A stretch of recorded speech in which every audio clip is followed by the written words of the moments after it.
ಅಕ್ಷಮ್ಯ ಅಪರಾಧವನ್ನ ಸರ್ಕಾರ ಮತ್ತು ಅಲ್ಲಿರುವಂತಹ ಸಿಬ್ಬಂದಿ ಮಾಡಿದೆ ಅಂತನ್ನುವಂಥದ್ದು ನಾನು ಸ್ಪಷ್ಟವಾಗಿ ಹೇಳ್ತಾ ಇದ್ದೀನಿ. ಇದನ್ನು ಖಂಡಿಸ್ತಾ ಇದ್ದೀವಿ, ವಿರೋಧಿಸ್ತಾ ಇದ್ದೀವಿ.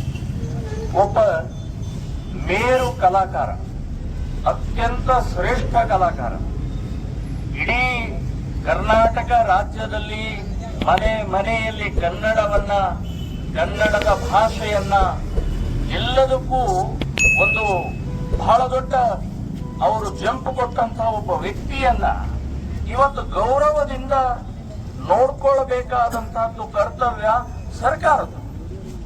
ತಾರತಮ್ಯ ಮಾಡಬಾರ್ದು ಇದರಲ್ಲಿ. ಅವರು ಇವರು ಆ ಕಲಾಕಾರರು ಈ ಕಲಾಕಾರರೇ ಅವರು, ನಟರವರು. ಸೊ ಅಂತ ಒಬ್ಬ ಶ್ರೇಷ್ಠ ನಟನ ಒಂದು ಸಮಾಧಿಯನ್ನು ಏಕಾಏಕಿ ಕಿತ್ತಿ ಹಾಕ್ತಾರೆ ಅಂತಂದ್ರೆ ಸರ್ಕಾರಕ್ಕೆ ನಾನು ಧಿಕ್ಕಾರ ಹೇಳ್ತಾ ಇದ್ದೀನಿ. ಇಂಥ ನಿರ್ಲಜ್ಜ ಸರ್ಕಾರ ಇದು.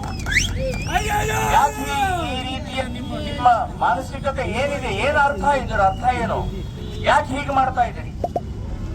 ಒಬ್ಬ ನೀವು ದೊಡ್ಡದಾಗಿ ಹೇಳ್ತೀರಿ ಕನ್ನಡ ಕನ್ನಡ ಕನ್ನಡ ಅಂತ ಹೇಳುವಂತವ್ರು, ಕನ್ನಡ ಭಾಷೆ ಬಗ್ಗೆ ಮಾತನಾಡುವಂತವ್ರು, ಕನ್ನಡ ಶಾಲೆ ಬಗ್ಗೆ ಮಾತನಾಡುವಂತವ್ರು, ಕನ್ನಡದ ನೆಲ ಜಲ ಇನ್ನೆಲ್ಲವನ್ನು ಮಾತನಾಡುವಂತವ್ರು, ಇದಕ್ಕೆ ಯಾಕೆ ನೀವು ಬಾಯಿ ಬಿಡ್ತಾ ಇಲ್ಲ? ಯಾಕೆ ಬಾಯಿ ಮುಚ್ಕೊಂಡಿದ್ದೀರಿ? ಯಾಕೆ ಸಮಾಧಿ ಒಳಗಡೆ ಸಮಾಧಿಯನ್ನು ತೆಗೆದು ನಿಮ್ಮ ಗಮನಕ್ಕೆ ಬಂದಿಲ್ವಾ? ಸೊ ಮಾನ್ಯ ಸಿದ್ದರಾಮಯ್ಯನವರೇ, ಮಾನ್ಯ DKC ಅವರೇ, ಇದರ ಸಂಬಂಧಪಟ್ಟಾಗ ಯೋಚನೆ ಅಥವಾ ಇದರ ಸಂಬಂಧಪಟ್ಟಾಗ ಏನಾದ್ರೂ ಹೇಳಬೇಕಲ್ಲ ನೀವು. ಸೊ ಅವಮಾನ ಆಗಿದೆ. ಅಲ್ಲಿ ಏನೋ ಬೇರೆ ಬೇರೆ ರೀತಿಯ ಕಾನೂನು ತೊಡಕಿರಬಹುದು, 100 ಇರಬಹುದು. ಕಾನೂನು ತೊಡಕುಗಳು ಬೇಕಾದಷ್ಟಿದ್ದಾವೆ.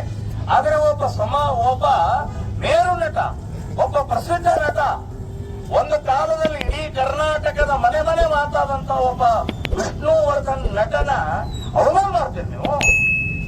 ಇಡೀ ಬರೇ ವಿಷ್ಣುವರ್ಧನ ಅವಮಾನ ಅಲ್ಲ, 7 ಕೋಟಿ ಹಿಂದೂಗಳಿಗೆ ಅವಮಾನ ಮಾಡಿದ್ದಾರೆ ನೀವು. ಇಡೀ ಕರ್ನಾಟಕದಲ್ಲಿರುವಂತಹ ಕನ್ನಡಿಗರಿಗೆ ಅವಮಾನ ಮಾಡಿದಂತಹ ಕೃತ್ಯ ಇದು. ಕುಕೃತ್ಯ ಇದು. ಸೊ ಇಂಥ ವಿಷ್ಣುವರ್ಧನನ ಈ ಸಂಬಂಧಪಟ್ಟಾಗ ಏನು ಮಾಡಿದಿರಿ, ಅದು ಪುನಃ ಪ್ರತಿಷ್ಠಾಪನೆ ಆಗಬೇಕು, ಪುನಃ ಅಲ್ಲೇ ಆಗಬೇಕು.